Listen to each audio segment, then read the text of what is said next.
aujourd'hui, nouvelle vidéo de présentation pour une astuce, un produit que vous connaissez tous, le poncho. Alors le poncho que j'ai sur moi actuellement est un poncho de dotation de l'armée française. Donc c'est un poncho résistant, assez lourd.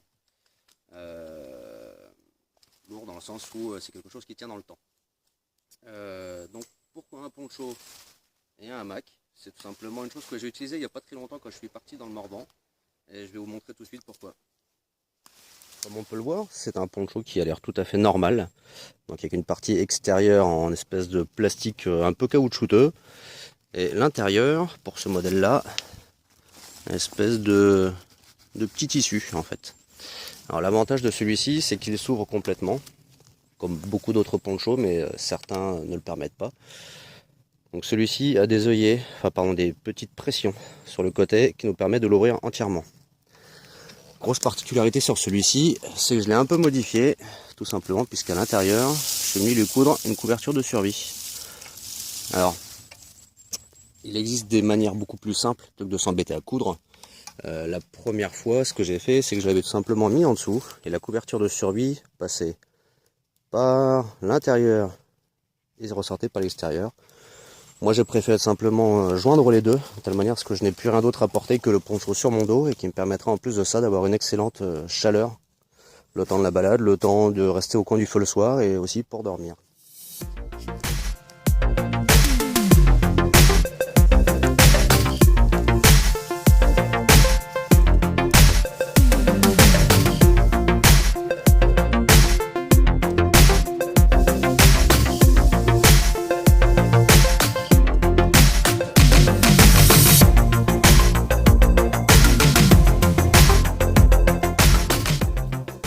D'avoir cousu la couverture de survie à l'intérieur, donc comme on peut le voir ici, on va bien voir, donc les points ressortent du côté où il n'y a pas besoin d'avoir une étanchéité, puisqu'en fait c'est après la couture d'origine.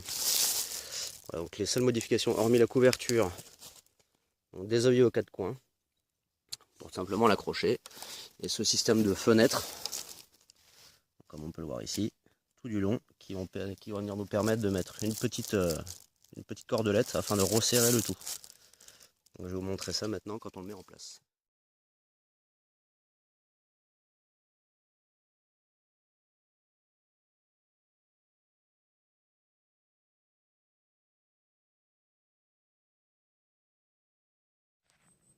Alors, voici le poncho une fois à peu près mis en place. Je vous dis à peu près parce qu'en fait je vous ai montré un côté non serré avec un côté serré. Donc c'est extrêmement simple. Au niveau des œillets, j'ai mis une cordelette qui vient se mettre sur le système d'attache au niveau du hamac et qui vient reprendre le deuxième œillet. Donc tout simple. Et qui nous permet de faire exactement la même chose de l'autre côté. Donc ça c'est pour la mise en place. Ensuite, la partie serrage. Donc comme je vous l'avais montré ici, il y avait le principe de petite fenêtre que j'avais fait tout du long, donc renforcé. Voilà. Donc là j'avais pas mis la cordelette et ici je l'ai installé. Donc ça vous permet d'avoir un serrage assez cool, puisqu'en fait l'avantage de ces petits trous là, c'est que ça va laisser passer un petit peu d'air et ça justement évitera d'avoir trop de condensation. Donc ça permet d'avoir un petit flux d'air. Donc pour l'attacher, c'est pareil, hein. Ça ressort de la fenêtre. Et puis on fait un petit nœud ici, et puis voilà. Donc voilà à quoi ça ressemble quand c'est installé. Donc au niveau des températures, donc là j'ai mis le petit thermo. Donc extérieur 5,9, intérieur c'est en train de descendre. Je pense que ça devrait rejoindre à peu près les 5 aussi. Donc ça s'il est en intérieur. Et la sonde, son extérieur est ici. Voilà. Mise au point, mon Tintin. Non, il veut pas. Il a du mal aujourd'hui. Ah, voilà. Donc la sonde est là. Donc je vais attendre que ça redescende un petit peu. Je pense que ça va se stabiliser. Une fois que la flèche indiquera qu'elle soit droite comme ça et non plus en descente. Je monterai dedans. Et on verra la différence de température une fois dedans. En attendant que la température finisse de redescendre, deuxième petite astuce avec ce montage, en fait, si la nuit est trop fraîche, notamment en hiver, vraiment un bon hiver rigoureux, si on souhaite diffuser de la chaleur, tout simplement le système, j'ai du mal avec ce mot-là, hein, le principe ou la technique de la gourde bouillotte. Donc ça, beaucoup de personnes la connaissent. Simplement on fait bouillir de l'eau, on la met dans sa gourde et on la met dans le duvet. Bon, personnellement, ça m'embête un peu d'avoir un truc qui me dérange dans le duvet qui se trimballe. Donc avec ce principe-là, hop, on vient le fourrer dans la capuche.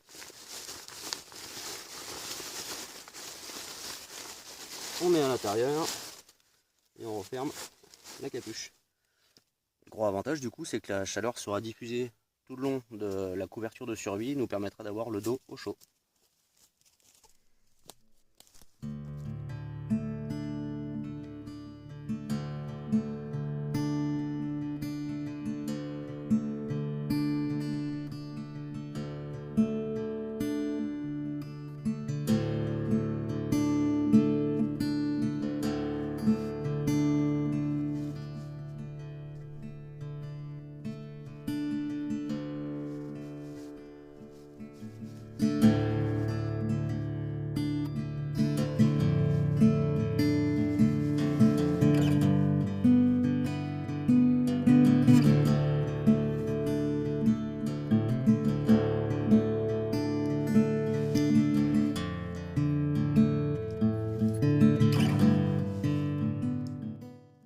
Le truc que je trouve excellent avec ce principe, hein, je vais arrêter avec le mot système, avec ce montage, voilà, c'est que je suis quand même positionné en dodo brésilienne là, et je suis toujours enveloppé par le poncho, donc j'ai juste à le lever un peu d'un côté ou de l'autre si je le souhaite. Hop. Pas simple, hein, forcément avec le moustiquaire. Voilà.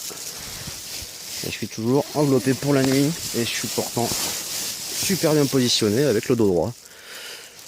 Donc, là je vais attendre un petit peu. J'ai toujours le thermomètre ici, donc là ça continue de descendre. Je pense que ça va s'arrêter et remonter. Du coup j'ai la température qui va être conservée dans la couverture. Donc ça fait à peu près 5 minutes que je suis en train de me reposer tranquillement dans le hamac. Regardez la nature, un peu les arbres, et puis les chiens qui font leur vie. Et en regardant en fait le thermomètre que j'ai mis là en fait, qui est tombé mais qui est là, hop. Et regardez, 6 dehors et ça monte 11. Je pense que si je le laisse encore, ça atteindra à peu près une bonne vingtaine de degrés, je pense, parce que quand j'étais parti dans le Morvan, on était descendu au plus bas à moins 6,7.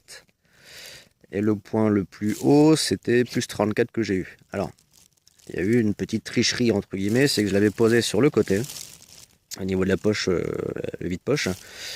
Et la poche, en fait, s'était mise au niveau, collée un peu au hamac, entre le hamac et le poncho. Et donc, du coup, c'était plus comme un thermomètre rectal que ça a fonctionné, puisque c'était collé sous mon duvet, en fait, sous mes fesses. Donc, forcément, 34, ça doit être plus la température approximative de la température de mon corps avec la perte de chaleur.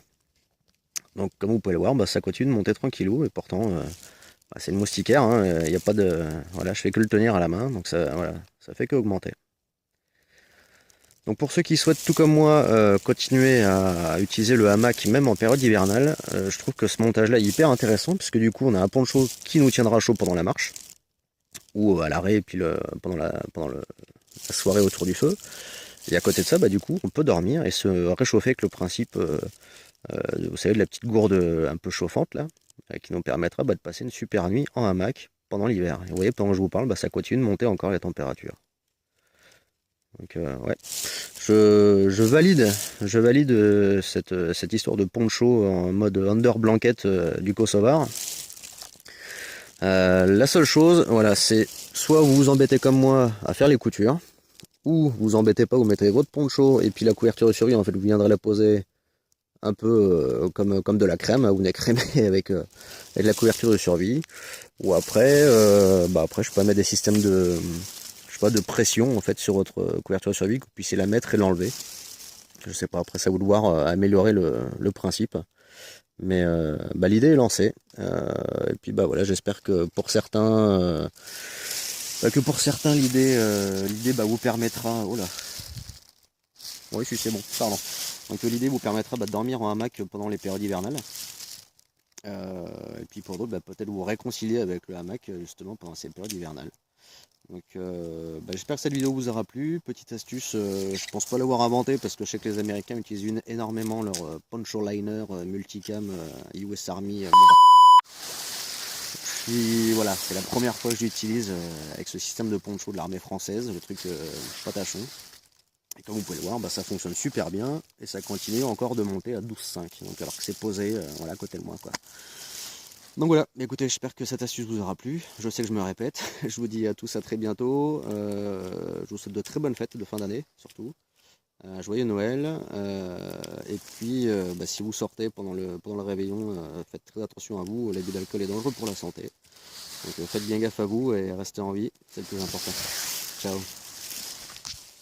Susanna, Sepp, hello. I hope you enjoy these techniques with the poncho liner, like a under kilt. I hope you could use it in your Alps. So I say hello from France and see you later.